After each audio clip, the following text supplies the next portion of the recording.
একদিন সজীব নদীর ধারে হাঁটছিল।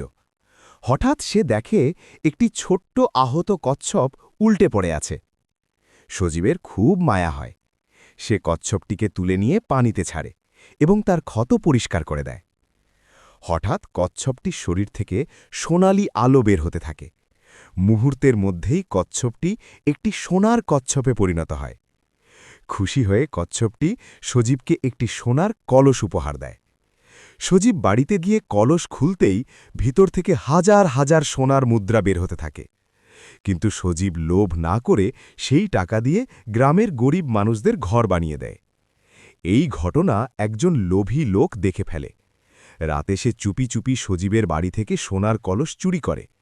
বাড়িতে গিয়ে কলস খুলতেই ভিতর থেকে শত শত বিচ্ছু বের হয়ে তাকে কামড়াতে শুরু করে। এদিকে সজীব কাঁদতে থাকে, কারণ এখনও কেউ লাইক আর সাবস্ক্রাইব করেনি।